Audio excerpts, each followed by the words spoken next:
በመካከለኛው ምስራቅ ዓለምን በስጋት ውስጥ የከተተው ውጥረት አሁንም መነጋገሪያ ሆኖ ቀጥሏል። ኢራን ከአሜሪካ ጋር ያለውን ደም አፋሳሽ ግጭት ለመቋጨት አዲስና ያልተጠበቀ የዲፕሎማሲ ዕቅድ ይዛ ብቅ ብላለች። ይህ የቴህራን ጥያቄ የመጣው በኢራን በአሜሪካና እስራኤል መካከል የተጀመረው ጦርነት ወደ ቀጠናዊ ቀውስ ባደገበት እንዲሁም አሜሪካ በኢራን ላይ የጣለችው የባህር ላይ እገዳ የዓለምን ምጣኔ ሀብት እያናጋ ባለበት ወቅት ነው። ኢራን ይህንን ጥያቄ ያቀረበችው በፓኪስታን አማካኝነት ለዋሽንግተን ሲሆን በጎን በኩል ደግሞ ከሩሲያና ከጎረቤት የአረብ ሀገራት ጋር ያላትን ግንኙነት በማጠናከር አዲስ ስትራቴጂካዊ አካሄድን እየተከተለች ትገኛለች። እናም በዕለቱ የዓለም አቀፍ ትንታኔ ዝግጅታችን ኢራን ለአሜሪካ ያቀረበችውን አዲስ የመፍትሄ ዕቅድ ይዘት፣ የአሜሪካ ምላሽና የሩሲያ በሂደት ውስጥ ያላትን ሚና እንዲሁም ተያያዥ ጉዳዮችን ልንመለከት ወደድን።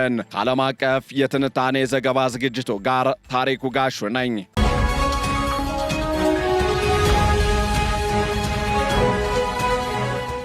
በመካከለኛው ምስራቅ ለሳምንታት የቀጠለው የጦርነት ድባብና በአሜሪካና በኢራን መካከል ያለው ፍጥጫ አዲስና ወሳኝ ምዕራፍ ላይ ደርሷል። ኢራን ለሳምንታት በውጥረት ውስጥ ለቆየው የሆርሙዝ ባህሮች መጠና ለቀጠናው ጦርነት እልባት ለመስጠት የሚያስችል አዲስ የሰላም ዕቅድ ለዋሽንግተን ማቅረቧ ተሰምቷል። ይህ የኢራን ጥያቄ የቀረበው የውጭ ጉዳይ ሚኒስትሩ አባስ አራግቺ በሩሲያ በፓኪስታንና በኦማን ያደረጉትን ተከታታይ የዲፕሎማሲ ጉዞ ተከትሎ ሲሆን የቴህራን ዓላማ ከአሜሪካ ጋር ብቻ ከመነጋገር ይልቅ ቀጠናዊና ዓለም አቀፋዊ ኃይሎችን በማሳተፍ የዲፕሎማሲ አካሄዱን ማስፋት እንደሆነ ታይቷል። የኢራን አዲስ የሰላም ዕቅድና የድርድር ሐሳብ ዋና ማጠንጠኛ አሜሪካ በኢራን ላይ የጣለችውን የባህር ላይ እገዳ ካነሳች እንዲሁም ጦርነቱን ካቆመች፣ ኢራንን በበኩሏ ወሳኝ የደም ስር የሆነውና ቁልፍ መተላለፊያ የሆነውን የሆርሙዝ የባህሮች መጠን ዳግም ክፍት ለማድረግ ቃል መግባቷ ነው። ይህ ሐሳብ የቀረበው በፓኪስታን አደራዳሪነት ሲሆን በሁለቱ ሀገራት መካከል ያለው የጦርነት ስጋት ከፍተኛ ደረጃ ላይ በደረሰበትና የዓለም የነዳጅ ዋጋ በከፍተኛ ሁኔታ በናረበት ወቅት መሆኑ ጉዳዩን ዓለም አቀፍ ትኩረት እንዲስብ አድርጎታል። ከዚህ ባሻገርም የኢራን አዲስ የሰላም ሐሳብ ከዚህ ቀደም ከቀረቡት ጥያቄዎች የሚለየው የኒውክሌር ጉዳይን ለጊዜው ወደ ጎን በማለት ትኩረቱን በወቅታዊው ወታደራዊ ግጭትና በምጣኔ ሀብት እገዳው ላይ ማድረጉ ነው። ቴህራን የምታቀርበው መከራከሪያ በመጀመሪያ ጦርነቱ ይቁም፣ የባህር ላይ እገዳው ይነሳ፣ የሆርሙዝ የባህሮች መጥ ይከፈት፣ የኒውክሌር ድርድሩ ግን ወደፊት በሚመች ጊዜ እናየዋለን የሚል ሆኗል። ይህ ስልታዊ አካሄድ ኢራን በጦርነቱ ምክንያት የደረሰባትን የምጣኔ ሀብት ጫና ለማቃለልና የነዳጅ ሽያጯን ለመቀጠል ያላትን ፍላጎት የሚያሳይ ቢሆንም በዋሽንግተን በኩል ግን ጥርጣሬን የፈጠረ ጉዳይ ተደርጎ ተወስዷል። የአሜሪካው ፕሬዝደንት ዶናልድ ትራምፕና የውጭ ጉዳይ ሚኒስትሩ ማርኮ ሩቢዮ ለዚህ ጥያቄ የሰጡት ምላሽም ቀዝቃዛና ጥብቅ ቅድመ ሁኔታዎችን ያካተተ ሆኗል። ዶናልድ ትራምፕ የቀረበው ሐሳብ የተሻለ ቢሆንም የኢራን የኒውክሌር ፕሮግራም እልባት ሳያገኝ የሚደረግ ማንኛውም ስምምነት ተቀባይነት እንደሌለው በግልጽ ተናግረዋል። በተለይም ማርኮ ሩቢዮ ኢራን የኒውክሌር መሳሪያ ባለቤት እንደማትሆን የሚያረጋግጥ ስምምነት ካልተደረገ በስተቀር የሆርሙዝ የባህሮች መጠን መክፈት ብቻውን በቂ አይደለም በማለት የዋሽንግተንን ጠንካራ አቋም አንጸባርቀዋል። በሌላ በኩል ደግሞ የኢራን ዲፕሎማቶች ከዋሽንግተን ጋር ያላቸው ድርድር እርግጠኛ ባልሆነበት ሁኔታ ውስጥ ሆነው ከሩሲያና ከሌሎች ቀጠናዊ ኃይሎች ጋር ዲፕሎማሲያቸውን ለማስፋት የሞከሩበት በርካታ ምክንያቶች አሉ።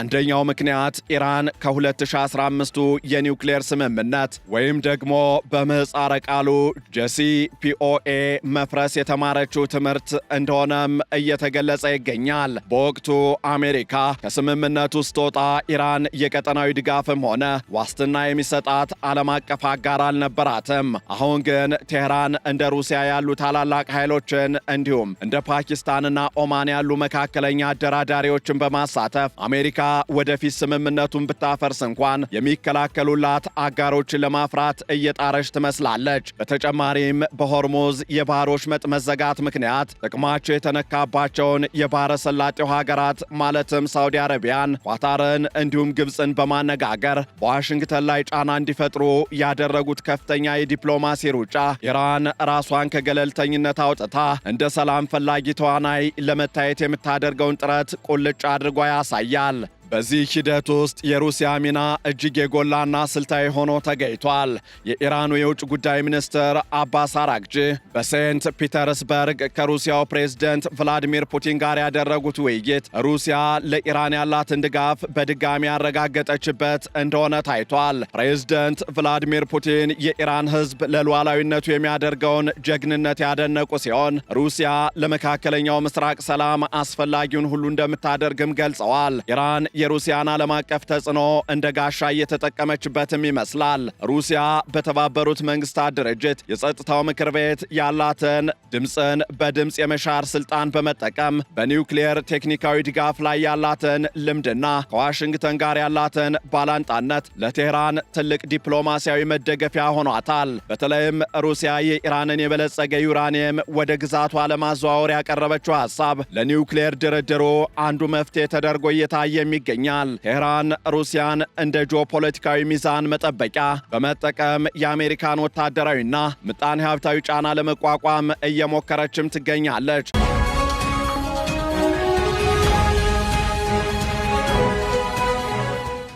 በሌላ በኩል ደግሞ የኢራን አዲሱ የመደራደሪያ ሐሳብ ዋና ዋና ነጥቦች የሆርሙዝ የባህር ወሽመጥን ለዓለም አቀፍ ንግድ ክፍት ማድረግ፣ የአሜሪካ የባህር ላይ እገዳ እንዲነሳ መጠየቅና የኒውክሌር ጉዳይን ለወደፊት ድርድር ማስተላለፍ የሚሉ ሆነው ተገኝተዋል። በተጨማሪም ኢራን ከኦማን ጋር በመሆን በሆርሙዝ የባህር ወሽመጥ ለሚያልፉ መርከቦች የታሪፍ ወይም የክፍያ ስርዓት ለመዘርጋት ያቀረበችው ሐሳብ አዲስና አነጋጋሪ ሆኗል። ይህ አዲሱ የመደራደሪያ ሐሳብ ከዚህ ቀደም ከነበሩ ስምምነቶች የሚለየው ኢራን የባህር ወሽመጡን እንደ መደራደሪያ ካርድ በይፋ መጠቀሟና አሜሪካን ወደ ድርድር ጠረጴዛው ለማምጣት የዓለምን ኢኮኖሚ ስጋት ላይ የሚጥለውን የነዳጅ ዋጋ መጨመር እንደ መሳሪያ መጠቀሟ ነው። የነዳጅ ዋጋ ጦርነቱ ከመጀመሩ በፊት ከነበረበት በ50 በመቶ በመጨመር በአንድ በርሜል $108 በላይ መሸጡ በዋሽንግተን ላይ በተለይም ከሚቀጥለውና ከመጪው የስልጣን ዘመን አጋማሽ ምርጫ በፊት ከፍተኛ የፖለቲካ ጫናን ፈጥሯል። ይሁን እንጂ ይህ ጥያቄ ፕሬዝደንት ዶናልድ ትራምፕን ያሳምናል ወይ የሚለው ጉዳይ አሁንም አጠራጣሪ ሆኖ ተገኝቷል። ዶናልድ ትራምፕ ኢራን የኒውክሌር መሳሪያ ሊኖራት አይገባም የሚለውን መሰረታዊ አቋማቸውን ለማላላት ዝግጁ አይመስሉም። የዋሽንግተን ባለስልጣናት እንደሚሉትም የኒውክሌር ጉዳይ ሳይፈታ የሆርሙዝ ባህር ወሽመጥን መክፈት ለአሜሪካ ዋነኛ የጫና መሳሪያዋን እንደማጣት ይቆጠራል። በሌላ በኩል ደግሞ ዶናልድ ትራምፕ ጦርነቱን ለማስቆም እንዲሁም የነዳጅ ዋጋን ለማረጋጋት ያላቸው ፍላጎት ኢራን ለምታቀርበው የተሻሻለ ሐሳብ እድል ሊሰጥ ይችላል። ዶናልድ ትራምፕ በቅርቡ እንዳሉት ኢራን የተሻለ ሐሳብ አቅርባለች፣ ነገር ግን አሁንም በቂ አይደለም ማለታቸው ድርድሩ ገና ረዥም መንገድ እንደሚቀረው አመላክቷል። በተጨማሪም በኢራን መንግስት ውስጥ ባለው የውስጥ የፖለቲካ ክፍፍል ምክንያት የቀረበው ሐሳብ የመጨረሻው የሀገሪቱ ውሳኔ ሰጪ አካል ወይም ሱፕሪም ሊደር ድጋፍ ያለው ስለመሆኑ በዋሽንግተን በኩል ጥርጣሬን አስነስቷል። ሆኖም ዲፕሎማቶች ለዚህ የአሜሪካና የኢራን ፍጥጫ መውጫ መንገድ የመፍትሄ ሐሳቦችን እየጠቆሙ ይገኛል። አንደኛው አማራጭ ደረጃ በደረጃ የሚተገበር ስምምነት ወይም ስቴፕ ባይ ስቴፕ አፕሮች እንደሆነም እየተጠቀሰ ነው። በዚህ ሂደት አሜሪካ እገዳውን በከፊል የምታነሳ ከሆነ ኢራንም በበኩሏ የሆርሙዝ የባህር ወሽመጥን በከፊል ክፍት በማድረግ የኒውክሌር እንቅስቃሴዋን በመገደብ መተማመን መፍጠር ትችላለች። ሁለተኛው አማራጭ ደግሞ እንደ ቻይና ያሉ ሀገራትን ማሳተፍ ይሆናል። ዶናልድ ትራምፕ በመጪው ግንቦት ወር ከቻይናው ፕሬዝደንት ሺጂንፒንግ ጋር የሚያደርጉት ውይይት ለኢራን ጉዳይ አዲስ አቅጣጫ ሊሰጥ ይችላል ተብሎም ይጠበቃል። ቻይና የኢራን የነዳጅ ዋና ገዢ ሀገር እንደመሆኗ በሁለቱ ሀገራት መካከል እንደ ድልድይ ሆና ልታገለግል ትችላለች። ሶስተኛው አማራጭ ደግሞ ቀጠናዊ የደህንነት መዋቅር ወይም ሪጂናል ሴኪዩሪቲ አርኪቴክቸር መዘርጋት ይሆናል። የባህረ ሰላጤው ሀገራት ሩሲያና አሜሪካ በጋራ ለሆርሙዝ የባህር ወሽመጥና ለቀጠናው ሰላም ዋስትና የሚሰጥ ስምምነት ላይ መድረስ ከቻሉ ግጭቱን በዘላቂነት መፍታት ይቻላል። ይህ በእንዲህ እንዳለ በመላው ዓለም ያሉ መሪዎች ለዚህ ቀውስ ያላቸው ምላሽ ግን የተለያየ ሆኗል። የተባበሩት መንግስታት ዋና ጸሐፊ አንቶኒዮ ጉተሬስ በጦርነቱ ምክንያት እየደረሰ ያለውን ሰብአዊ ቀውስ በማስረዳት ባዶ የነዳጅ ታንከሮች፣ ባዶ የመደብር መደርደሪያዎች ማብሰያዎችና ባዶ ሳህኖች የዓለም ስጋት ሆነዋል ብለዋል። የጀርመኑ ቻንስለር ፍሬድሪክ ሜርዝ ደግሞ አሜሪካ ግልጽ ስትራቴጂ ሳይኖራት ወደ ጦርነት መግባቷን ሲተቹ ወደ ጦርነት መግባት ብቻ ሳይሆን እንዴት መውጣት እንደሚቻልም ማወቅ ያስፈልጋል በማለት የዋሽንግተንን አካሄድ ነቅፈዋል። በሌላ በኩል ደግሞ የፈረንሳዩ የውጭ ጉዳይ ሚኒስትር ዣን ኖኤል ባሮት በበኩላቸው የሆርሙዝ ባህረ ወሽመጥ የዓለም የንግድ የደም ስር እንጂ የአንድ ሀገር የግል ንብረት አለመሆኑን ገልጸው ሁለቱም ወገኖች ለዓለም አቀፍ ሕግ ተገዥ እንዲሆኑ አሳስበዋል። እናም የኢራን አዲስ የድርድር ሐሳብ የዲፕሎማሲውን በር በከፊል የከፈተ ቢሆንም የፍጥጫው ዋና መንስኤ የሆነው የኒውክሌር ጉዳይ ግን አሁንም እንደ ትልቅ እንቅፋትነት ይጠቀሳል። ቴህራን የዲፕሎማሲ አድማሷን በማስፋት ከሩሲያና ከጎረቤቶቿ ጋር ያላትን ግንኙነት ማጠናከሯ ከዋሽንግተን ጋር ለሚደረገው ድርድር ትልቅ አቅምን ይፈጥርላታል።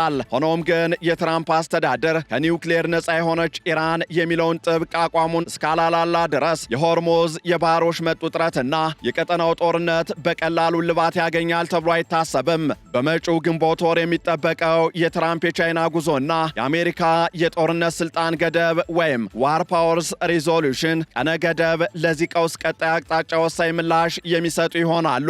እስከዚያው ግን ዓለም የነዳጅ ዋጋንና የዲፕሎማሲውን እንቅስቃሴ በከፍተኛ ትኩረት መከታተሉን ይቀጥላል። በአጠቃላይ የኢራን ስትራቴጂካዊ እርምጃ አሜሪካን በሁለት ምርጫዎች መካከል እንድትወድቅ አድርጓታል። ወይ የኒውክሌር ጉዳይን ለጊዜው ትታ የዓለምን ምጣኔ ሀብት ከውድቀት ለማዳን የሆርሙዝ ባህረ ወሽመጥን የሚያስከፍት ስምምነትን መቀበል ወይም ደግሞ ጥብቅ ማዕቀቧን በማስቀጠል ለረዥም ጊዜ ለሚቆይ የምጣኔ ሀብትና ወታደራዊ ፍጥጫ ራሷን ማዘጋጀት። ኢራን በበኩሏ ሩሲያን እንደ ጀርባ አጥንት፣ ፓኪስታንን እንደ ልሳን፣ ኦማንን ደግሞ እንደ መድረክ በመጠቀም በዲፕሎማሲው መስክ የላቀ ውጤት ለማምጣት እየጣረች ትገኛለች። ይህ የዲፕሎማሲ ቼዝ ጨዋታ ውጤቱ ምንም ይሁን ምን ለመካከለኛው ምስራቅ ብቻ ሳይሆን ለዓለም አቀፉ የፖለቲካና የምጣኔ ሀብት ስርዓት አዲስ መልክ እንደሚሰጥ ጥርጥር የለውም። የታሪክ ምሁራንና የፖለቲካ ተንታኞች እንደሚሉት አሁን ያለው ሁኔታ ከጦርነት ይልቅ የዲፕሎማሲው ትግል የሚከብድበት ወቅት ላይ እንገኛለን። የኢራን አዲሱ የድርድር ሐሳብም የመጨረሻው የሰላም መጀመሪያ ይሁን ወይም አዲስ የውጥረት መንደርደሪያ በሚቀጥሉት ጥቂት ሳምንታት የሚታይ ይሆናል። ይህንን ዓለም አቀፍ ትንታኔ ስናዘጋጅ ሲኤንኤን፣ ቢቢሲ እንዲሁም ሮይተርስን በዋቢነት ተጠቅመናል።